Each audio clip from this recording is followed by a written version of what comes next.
அது hi friends, welcome வணக்கம். எல்லோரும் எப்படி இருக்கீங்க ஃப்ரெண்ட்ஸ்? நல்லா இருக்கீங்களா? எனக்காக ஓடி ஓடி கோணக்கா பறிக்கிறாங்க பாருங்க எல்லோரும். என் வீட்டுக்கார ரெண்டு பக்கம், சின்ன இந்த பக்கம்.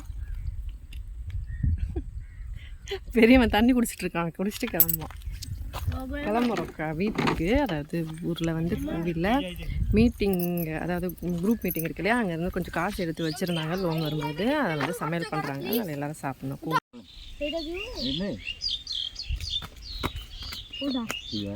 ପଡ଼ିଯିବ ବାଗେଇକି ଗୋଡ଼ ଖସିବ। ଏଠି ଏଠି ବା ଏଠି ନାଲିଆଟେ ହେଇଛି ହେଇଛି ଏଇଠି।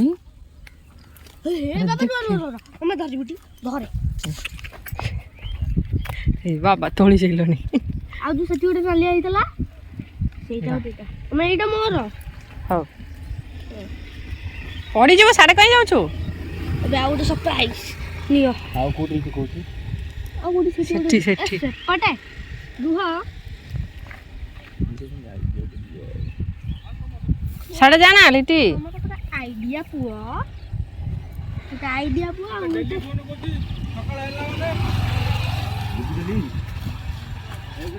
ପଡ଼ିଯିବ ବାବା। ଗଛଟାରେ ମାଷ୍ଟର ତାକୁ ଦେଖୁନ ସେ କୁଆଡ଼େ ଯାଇ ମାଇଲେ। ହେଇ அட பாபா பாபா देखिए வால் வால் எங்க போய் இறங்கி நின்னு நிக்கறான் பாரு. அவ வாலே இல்ல. தூ ஒல்லையிலோ ஜிப்பா எனக்கு வாணா, நீங்க வாங்க பாப்போலாம். மைடாடி மிரக்கிலு போதும் இதுவே. மைடா देखिलु அம்மா எଇଟା ଦେଖିଲୁ। ସେଇଟା ନା ସେଠି ଯୋଉ ଅଛି ଆଉ ଗୋଟେ, ସେଇଟା ପଟ ପଟ। ଓହୋ ସେଇଟା ସେଇଟା ଥାଉ, ସେ ହାତ ପାଇବନି। ଏଇଠି ବାଡ଼ି ଅଛି ପରା। ହଁ ଏଇଠି ଭାଇ ଏପଟେ ପରା କେଡେ କେଡେ ହେଇଛି। ଆଲୋ ଦେଖିଲୁ ବାବା ନାଲିଆ। ହଁ ପରା।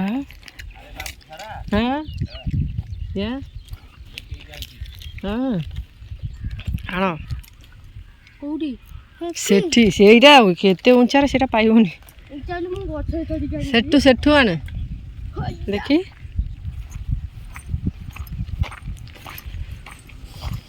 கோணக்கா பறிக்கிறதுக்கு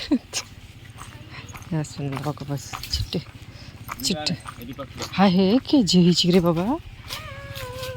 நாங்கள் காடு காடாக சுற்றுவோம்ல கோணக்கா சாப்பிட்ணுன்னா.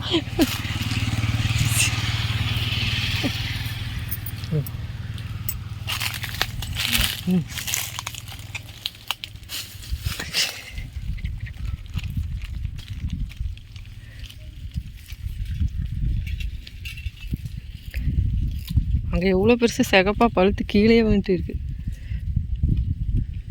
இது அரச மரம் தானே இது?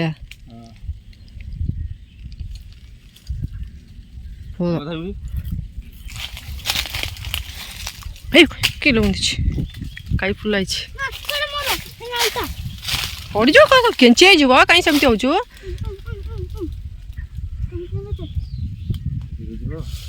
ଥାଉ।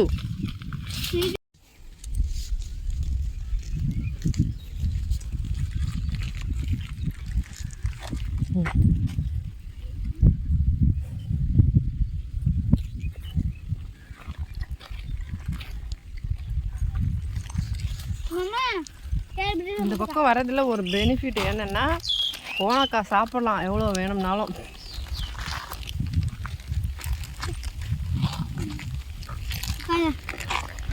செத்துருணும்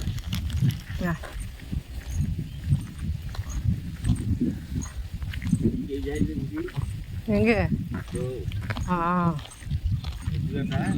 வேணாம் வேணாம் வேணாம்.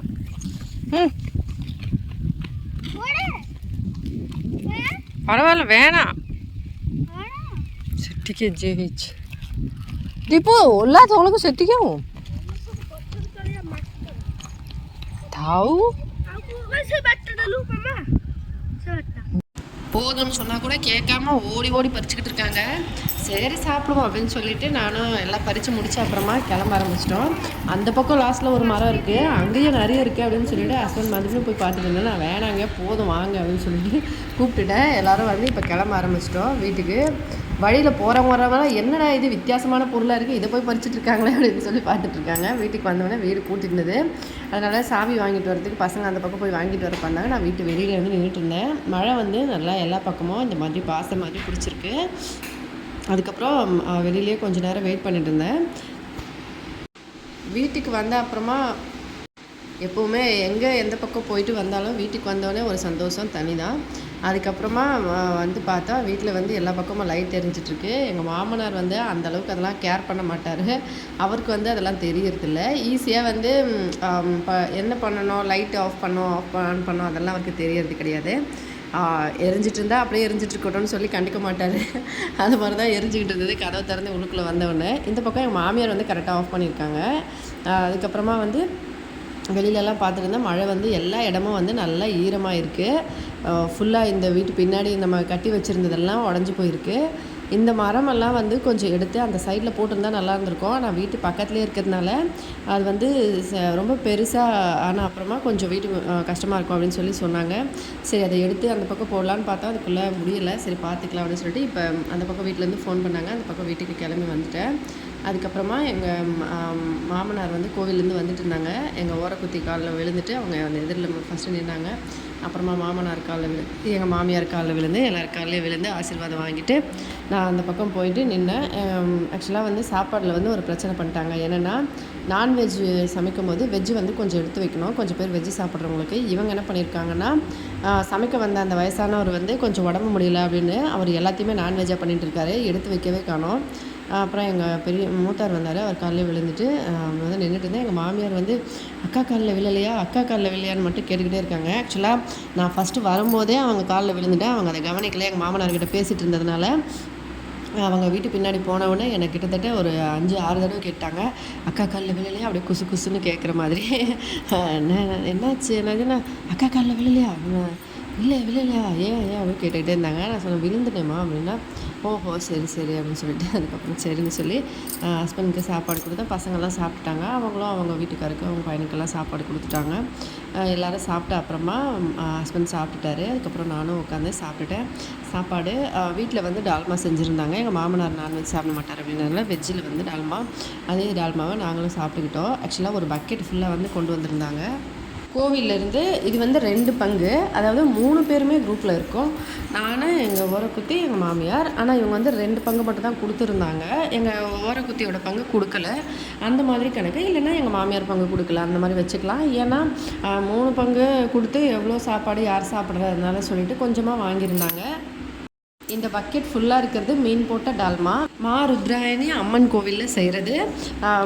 இது வந்து வெஜ்ஜு வந்து ஃபஸ்ட்டு மீன் போடுறதுக்கு முன்னாடி வெஜ்ஜில் வந்து செஞ்சு பாதி எடுத்துருவாங்க. அதுக்கப்புறம் நான்வெஜ் மீன் சேர்ப்பாங்க.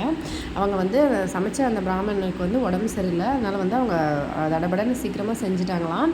அதனால் டால்மா தனியாக வச்சுருந்தாங்க. சாப்பாடு ஊறுகாய் பாயசம் மட்டும் நாங்கள் சாப்பிட்டுட்டு வீட்டுக்கு கொண்டு வரலாம் அப்படின்னு சொல்லிட்டு வச்சுருந்தோம். மீன் நாத்தனார் வீட்டுக்கு கொடுத்துருவாங்க பக்கத்தில் இருக்கிறதுனால. அதுக்கப்புறம் அந்த பக்கம் வீட்டுக்கு கிளம்புனேன். சின்ன பையன் சைக்கிள் ஓட்டிகிட்டு இருக்கான். பெரிய சைக்கிள் ஓட்டுற பாருன்னு சொல்லிட்டு இருந்தான். சரின்னு சொல்லி அதுக்கப்புறம் என் பெரிய பையனும் நானும் அந்த பக்கம் வீட்டுக்கு போயிட்டுருந்தோம். எங்கள் மாமனார் சின்ன மாமனாருக்கு உடம்பு சரியில்லை. ஆக்சுவலாக ரீசெண்டாக பூரி ஹாஸ்பிட்டலில் போய் அட்மிஷன் போட்டு கொஞ்சம் உடம்பு முடியலன்னு சொல்லி அட்மிட் ஆகிட்டு வந்திருந்தாரு. அதனால் அவரை பார்த்துட்டு வரலாம் அப்படின்னு சொல்லி கிளம்புனோம். தலை சீவிட்டு எங்கள் மாமியார் உட்காந்துட்டு இருந்தாங்க, சின்ன மாமியார். அவங்களுக்குமே உடம்பு சரியில்லை. அந்த பக்கம் வீட்டில் அந்த மீட்டிங் பண்ணுற குரூப் அக்கா வந்து வரும்போது ஒரு கையெழுத்து போட சொன்னாங்க. மந்த்லி வந்து மீட்டிங்க்கு காசு மட்டும் ஃபோன்பே பண்ணிவிடுவேன், கையெழுத்து போடணும் இல்லையா, அதனால் வந்து அவங்க சொன்னாங்க. சரி அவங்க வீட்டில் கெஸ்ட் இருக்காங்க, அதனால் அப்புறமா வரேன்னு சொல்லிட்டு வந்துட்டு அதுக்கப்புறம் எங்கள் சின்ன மாமனார் காலையில் விழுந்து ஆசீர்வாதம் வாங்கினேன். உடம்பே முடியலை, ரொம்ப ஒரு மாதிரியாக படுத்துட்டு இருந்தார். கொஞ்ச நேரம் பேசிவிட்டு அதுக்கப்புறம் ஹஸ்பண்ட் வந்து காசு கொடுக்க சொல்லி மாமனாருக்கு சின்ன மாமனாருக்கும் சின்ன மாமியாருக்கும் கொஞ்சம் காசு கொடுத்துட்டு அதுக்கப்புறம் இவ சின்ன ஓரக்குத்தி இவகிட்டையும் பேசிவிட்டு அதுக்கப்புறம் பெரிய ஓரக்குத்தி இருந்தாங்க, அவங்ககிட்டையும் பேசிவிட்டு அதுக்கப்புறமா கிளம்ப ஆரம்பிச்சிட்டோம். வீட்டுக்கு சீக்கிரமாக வரணும், ஏன்னா பசங்களுக்கு டியூஷன் 6:30க்கு இருக்குது. அதனால் சரி கிளம்பிட்டு இருந்தோம். சின்னவன் வந்து அழுதுட்டு இருந்தான், அதாவது சின்ன ஓரக்குத்தி பையன். என் பெரிய பையன் வந்து வந்துடுறான் விளையாடல அப்படின்னு சொல்லிட்டு அழுதுட்டு இருந்தான். நாங்கள் கிளம்புறோம் லேட் ஆகுதுன்னு சொல்லிட்டு வந்தோம். அதுக்கப்புறம் இவங்க வந்து குரூப் மீட்டிங் எல்லாம் உட்காந்து பேசிகிட்டு இருந்தாங்க. இவங்க வீட்டுக்குமே ஆக்சுவலாக அந்த குரூப்பில் வந்து இருக்க ஆளுங்க வந்து மீட்டிங் குரூப்பில் இருக்கிறதுனால அவங்க நாத்தனார்லாம் வந்திருந்தாங்க. அவங்களுக்கும் சாப்பாடெலாம் வந்து கொடுத்துருந்தாங்க. நானும் இவங்ககிட்டலாம் கால் விழுந்தேன். ஆசீர்வாதம் வாங்கிட்டு அதுக்கப்புறம் அந்த அக்காலாம் இருந்தாங்க, அவங்ககிட்டலாம் பேசிகிட்டு இருந்தோம். அவங்க வீட்லேயும் கெஸ்ட்லாம் இருக்கிறதுனால அவங்கெல்லாம் சாப்பாடு எடுத்துகிட்டு கிளம்பிட்டாங்க. சரின்னு சொல்லிவிட்டு நாங்களும் சரி கிளம்பலாம் அப்படின்னு சொல்லிட்டு கையெழுத்து போட்டு வந்துடுவான்னு கேட்டதுக்கு அந்த அக்கா வந்து அப்புறமா போடு, இப்போ வேணாம் கெஸ்ட்லாம் இருக்காங்க அப்படின்னு சொன்னாங்க. நான் சரிக்கா அப்படின்னு சொல்லிட்டு கொஞ்சம் அரிசி வந்து இப்போ ரீசெண்டாக ஒரு 40 கிலோ வாங்கியிருந்தோம், ரேஷன் அரிசி. அது இவங்கக்கிட்ட தான் வாங்கினோம். அவங்க வந்து காசு எவ்வளோன்னு சொல்லி அவங்கக்கிட்ட கேட்டுட்டு நான் ஃபோன்பே பண்ணுறேன் அவங்கக்கிட்ட கொடுத்துருங்க அப்படின்னு சொல்லிட்டு அந்த அக்கா கிட்டே சொல்லிட்டு வந்தேன். அதுக்கப்புறமா கிளம்பிட்டோம். என் பையன் மறுபடியும் போய் விளையாடிட்டு இருந்தான். அவனுக்கு விளையாடுறதுக்கு அவ்வளோ நல்லாயிருக்கும். ஊருக்கு வந்தால் போய் வர்றதுக்கு மனசே வராது. அதுக்கப்புறம் இவங்க நிறைய வீடியோஸில் பார்த்துருப்பீங்க, எங்கள் பெரிய ஓரக்குத்தியோட நாத்தனார் இவங்க. அவங்க வந்து பேசிகிட்டு இருந்தாங்க. எல்லோரும் வந்து கடை பேசுகிறது என்னென்னா கடை ஓடுதா, உண்மையாகவே ஓடுதா, ஆளுங்க வராங்களா, சாப்பிட்றாங்களா அப்படின்னு தான் சொல்லி கேட்டுகிட்டே இருந்தாங்க. அதுக்கப்புறம் சாப்பாடெல்லாம் பார்சல் பண்ணி கட்டி வச்சுட்டு இந்த மாங்காய்லாம் நிறைய கொட்டி இருந்தது. எங்கள் மாமனார் வந்து மாங்காய்லாம் கொடுத்து விடுங்கன்னு சொல்லிட்டு இருந்தார். அதுக்கப்புறம் அவங்களுமே எங்கள் ஓரக்குத்தியுமே வந்து நிறைய மாங்காய் வீட்டு பின்னாடியே அந்த மரத்துலேருந்து கொட்டிடுச்சு காற்றுல அந்த பக்கம் அப்படின்னு சொல்லி எல்லாத்தையும் எடுத்துகிட்டு வந்து வச்சுருந்தாங்க. அதை வந்து இந்த கவரில் போட்டு கொடுத்துட்டு இருந்தாங்க. அதுக்கப்புறம் வீட்டில் இருந்த ஒரு மாங்காவும் பச்சை மாங்காய் இடித்து சாப்பிட்டா நல்லாயிருக்குன்னு சொல்லி கொடுத்தாங்க. அதுக்கப்புறம் சரியான சண்டை வீட்டு எதிரில் அதை பார்த்துட்டு இருந்தோம். ஒரு சின்ன பையனா அந்த பையன் அடிச்சிட்டானா, பெரிய பையன், அதாவது ஒரு 30 வயசு இருக்கும் அந்த பையனுக்கு. ஒரு சின்ன பையன் ஏதோ சேட்டை பண்ணான்னு சொல்லிட்டு அடிச்சிட்ருக்கான். அதனால் பெரிய சண்டை. அவன் போய் அவங்க அம்மாவை கூட்டிகிட்டு வந்துட்டான். அவங்க அம்மா, அவங்க பாட்டி, அவங்க சித்தப்பா, பெரியப்பான்னு எல்லோரும் வந்துட்டாங்க. அந்த பையன்கிட்ட சரியான அந்த பையன் ஆக்சுவலாக எல்லாருக்கிட்டேயுமே அப்படி தான் பண்ணுவான். என் சின்ன பையன்கிட்ட கூட ஒரு தடவை சும்மா அப்படியே கிண்டல் பண்ணுறது, பேண்ட்டு பிடிச்சி இழுத்து விடுறது அந்த மாதிரிலாம் பண்ணுவான். எல்லோரும் வந்து சரி, என் வீட்டுக்கார் வந்து ஒரு தடவை நானும் ஃபோன் பண்ணிங்க இந்த மாதிரியெல்லாம் அந்த பையன் பண்ணுறான், பையன் அழுதுகிட்டே இருக்கான் சின்னவன் அப்படின்னு சொன்னேன். அதனால் அந்த ஒரு கடை வச்சுருக்கான், அந்த பக்கமே போக மாட்டாங்க பசங்க. இப்போ வந்து இந்த பையனையும் அதே மாதிரி பண்ணியிருக்கான். ஆனால் அந்த பையனும் கொஞ்சம் ரொம்ப சேட்டை பிடிச்ச பையன்தான். என் பசங்கக்கிட்ட வந்து அந்தளவுக்கு வந்து யாரும் இது பண்ண மாட்டாங்க. ஏன்னா பசங்க வந்து ரொம்ப அமைதியாக இருப்பாங்க, யார்கிட்டையும் சண்டைலாம் போட மாட்டாங்க. சும்மா அப்படி கிண்டல் பண்ணாங்கன்னா இவங்களும் சிரிச்சுட்டு வந்துடுவாங்க, அவங்களும் சிரிச்சுட்டு சரின்னு சொல்லிவிடுவாங்க, இவங்க வந்துடுவாங்க வீட்டுக்கு. அந்த பையன் ஏதோ சேட்டை பண்ணோடனே பெரிய கல் எடுத்து தூக்கி அப்படியே வீசி போட்டானோ அந்த பெரிய பையன் மேலே. அதனால் அவன் கோவம் வந்து ஒரு அடி பலான்னு போட்டிருக்கான். அதனால தான் அந்த பையன் வீட்டுக்கு போய் அவங்க அம்மாவை கூட்டிகிட்டு வந்து அவங்க அம்மா, அவங்க பாட்டி எல்லாரையும் கூட்டிகிட்டு வந்து பேசிகிட்டு இருந்தாங்க. அதுக்கப்புறம் எங்கள் ஓரக்குத்தி எங்கள் மூத்தார் ஏதோ பேசிகிட்டு இருந்தாங்க. நான் இந்த பக்கமாக வந்துட்டேன். அதுக்கப்புறமா வழியில் அந்த சண்டையே ரொம்ப பெருசாக போய்கிட்டு இருந்தது. எங்கள் மூத்தார் கூட திட்டிகிட்டு இருந்தார், இந்த பையன் எப்போ பார்த்தாலும் இப்படி தான் சின்ன பசங்கக்கிட்டலாம் வந்து இது பண்ணுறான் அப்படின்னு சொல்லிட்டு இருந்தேன். அவங்களும் அடிச்சுட்டு வந்து வலிக்குது அப்படின்னு சொல்லிட்டு ஃபோன் பண்ணி பேசிகிட்டு இருந்தாங்க. சின்ன பசங்க மேலே தப்பா இல்லை அந்த பெரிய பையன் தான் ரொம்ப வந்து இது பண்ணுவான், யார் மேலே தப்புன்னு தெரியலை. அதுக்கப்புறமா சரின்னு சொல்லிவிட்டு கிளம்பலாம், டைம் ஆச்சு அப்படின்னு சொல்லி ரெடியாக ஆரம்பிச்சிட்டோம். இவங்களுக்கு வந்து புதுசாக வீடு கட்டுறதுக்கு இங்கே ஒரு மண் வீடு இருந்தது. நான் ஆக்சுவலாக நிறைய வீடியோஸில் காமிச்சிருப்பேன், பார்த்துருப்பீங்க. அங்கே எல்லோரும் நிற்கிறாங்களாங்க. அவங்களுக்கு வந்து கவர்மெண்ட்லேருந்து வீடு கட்டுறதுக்கு காசு கொடுத்துருக்காங்க. எங்கள் வீட்டுக்குள்ள எங்களுக்கு வந்து கொடுக்கல. ஆக்சுவலாக யாருக்கெல்லாம் சீட்டு வீடோ அவங்களுக்கெல்லாம் 1,25,000 கொடுப்பாங்க. ஃபஸ்ட்டு 40,000, அதுக்கப்புறம் அமௌண்ட் வந்து கொஞ்சம் கொஞ்சமாக வந்து அனுப்புவாங்க. வீடு கட்ட மெத்த வீடு ஒரு ரூம் கட்டுற அளவுக்கு கொடுப்பாங்க. காசு வந்து வச்சுருக்கவங்க இன்னும் கொஞ்சம் ஆட் பண்ணி கட்டிப்பாங்க பெரிய வீடாக, அந்த மாதிரி தான் கொடுத்துருக்காங்க. எல்லோரும் வந்து வீடு கட்ட ஆரம்பிச்சிட்டாங்க. ஆக்சுவலாக ஊரில் எல்லாருமே அப்ளை பண்ணியிருந்தோம், எங்களுக்குமே சீட்டு வீடு தானே. அதனால் எங்கள் ஓரக்குத்திக்கு அவங்க ஊரில் இருக்கிறதுனால எங்கேயோ போயிட்டு வந்து இது இந்த குரூப்லலாம் எங்கள் மூத்தார் போயிட்டு வந்ததுனால அவங்களுக்கு கொடுத்துருக்காங்க. அதுக்கப்புறம் அந்த பக்கம் ஒரு வீடு இருந்தது, அவங்களுக்கு வந்து ஃபுல்லாகவே மண் வீடு தான். நான் நிறைய வீடியோஸில் காமிச்சிருப்பேன். அவங்க வீட்டில் பால் கூட நான் வாங்குவேன்னு சொல்லியிருந்தேன். அவங்களுக்கும் வந்திருந்தது. 2 பேருக்குமே வந்து எங்களுக்கு வந்து கொஞ்ச நாள் போகட்டும் தரேன் அப்படின்னு சொன்னாங்க அப்படின்னு சொல்லியிருக்காங்க. ஒரே வீட்டில் 2 பேருக்கு எப்படி தரது, அதனால தர முடியாது, அவங்களுக்கு தான் கொடுப்பாங்க அப்படின்னு சொன்னாங்க. சம்திங் ஒரு சிலர் வந்து என்ன சொன்னாங்க, கொஞ்சம் லேட்டாக வரும் அப்படின்னு சொல்கிறாங்க. யார் சொல்கிறது உண்மைன்னு தெரியலை.